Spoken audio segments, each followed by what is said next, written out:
Good afternoon, folks. So in this vlog, I'm going to try to convince you to switch to mirrorless, if you can afford it. Now, I switched to mirrorless a couple of years ago now, the Canon R7, and the reason for this was initially the eye tracking alone. I thought that was what I was going to get out of it mostly. And I'd lost so many shots where the camera, the 90D and the ones I had before, had focused on the bird, so I thought, but not the eyes. They focus on the closest part of the bird generally. So the bird looked at me, I took a shot, zoomed in on it on the computer once I got home, and it was somewhere on the beak and the eyes were slightly out of focus. So the bird had to be in a specific plane where the eye was level with whatever else the camera was focusing on. So I really wanted this eye tracking, but it looked expensive. And the Canon R7 was the lowest of the range, I believe. Some pricey, I think at the time it was like £1,400, £1,400. That would be about 1,700 American dollars. So a bit pricey, and I thought, was it worth it just for the eye tracking? Eventually, the prices did go down slightly, and Canon did one of their offers they do a few times a year where you get £150 cash back. And then I found a store in London that was cheaper than Jessop's and some other places, so I thought, okay, time to do it. So when I finally took the plunge, I actually found there were some other benefits that was completely unexpected, and some of them actually might have been more helpful than eye tracking. Now, I had the mirrorless camera, but I didn't have a RF lens, which is supposed to be the most ideal lenses for the mirrorless Canon anyway. So it said I could still use my Sigma 150 to 600, but I needed an adapter, so that was an extra £100 I had to fork out. And it said that non-RF lenses, the eye tracking would not work. And I've said this in probably a couple of other videos on the lens. It does work, but when I got the RF lens, I noticed the RF lenses were superior. It just worked more accurately. So something that always annoyed me for years was in times of really strong sunlight. You take a photo, you take some video, and you're trying to look at it on the view screen and you have no idea, you can't see it properly because it's too bright. You can't see if it's sharp, you can't see if it's exposed properly. So I would often stick the camera into my t-shirt, put my head through and look at it that way. Or get a spare t-shirt I had in my bag and put it over my head with the camera, looking a bit daft. I did some searching online for hoods that go over the back of the camera, but then they have to kind of stay on there all the time while you're doing your photography, so you can't put your face up to the camera, so a bit pointless. When I got the mirrorless camera, you can view all your photos and your video in the EV viewfinder. Problem solved. Oh, I absolutely loved it. And then the next thing was, you can actually see in real time, live view, your exposure and all your other things like aperture. Basically, what you see is what you get. Before this, what I'd have to do, especially with the manual settings I like to use, is I would have to sort of guess the exposure, take a picture, look at it and go, okay, I need to go down a couple of stops or up a couple of stops, depending on what I want to adjust, the aperture, the shutter speed, the ISO, etc. One of my initial concerns is the difference between an electronic viewfinder and an optical. You assume optical is going to be superior.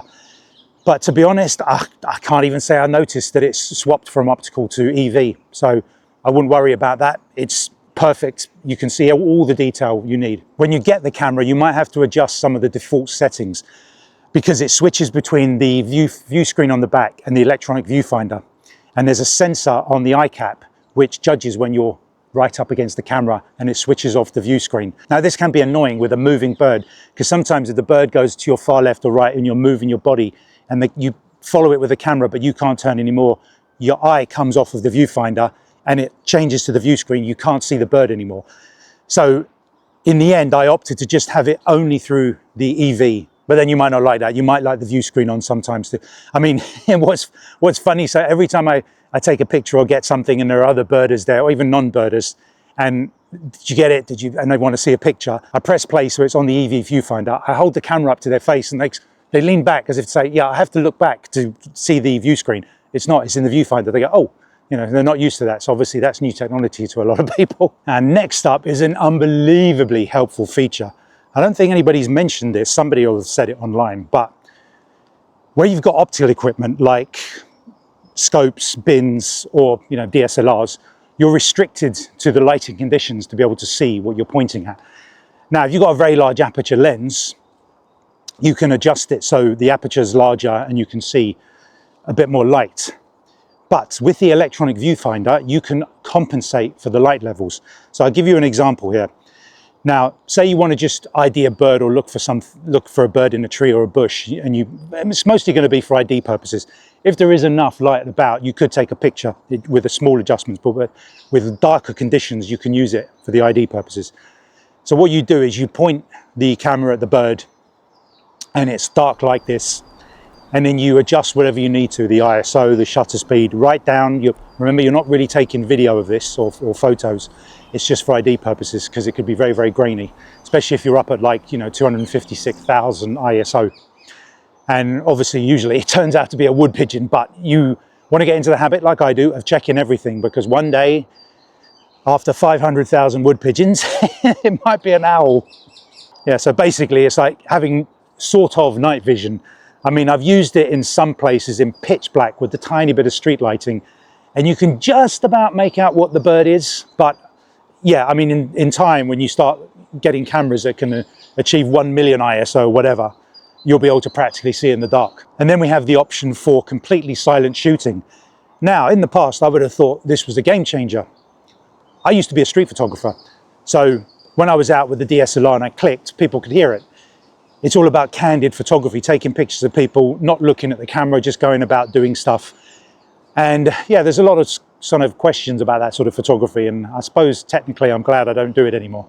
But anyway, completely silent shutter mode. Now, as far as I'm concerned, this is only really useful if you're in a hide or somewhere very, very quiet where the birds would hear any sound. Because I don't actually use that. I mean, I go full electronic shutter mode, which means you can choose if you want to hear a shutter sound. And I want to hear a shutter sound because I want to know the shutter has been fired. There's nothing worse than pressing the button down, the bird flies past, you check, and it's not even been recording. So I picked the quietest mode possible to let me know I've fired off the shots. And secondly, the other bit is that you know then when the buffer is full. With the crop sensor lenses, you're working usually with SD cards, and they fill up after a certain number of shots. Full frame cameras with compact flash cards can apparently go for thousands of frames before the buffer fills. But anyway, the point is that with the shutter sound gone, you won't be able to hear if the buffer's full. You might ask, why do you go electronic and not mechanical? Yeah, the electronic does cause some rolling shutter, which I'll do another video about one day. But I keep finding I miss things because the mechanical shutter just isn't fast enough, especially small birds. And generally, I mean, in the UK, we're shooting in slightly lower light, and I do find the mechanical shutter, which is the mirror flipping up and down, does actually cause some movement. I mean, yeah, I absolutely notice the difference. If I use the same shutter speeds and everything else with mechanical as opposed to electronic, more of the electronic ones come out sharp. So I just have to, unfortunately, get onto the computer afterwards and correct some of the rolling shutter distortion in the photos.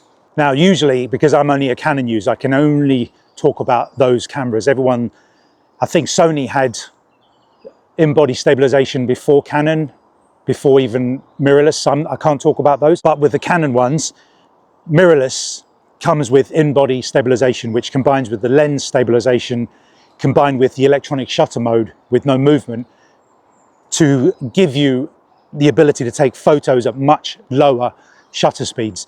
When I had my Sigma 150-600 and Canon 90D mechanical shutter, no in-body stabilization, I never could get below 1/320th of a second.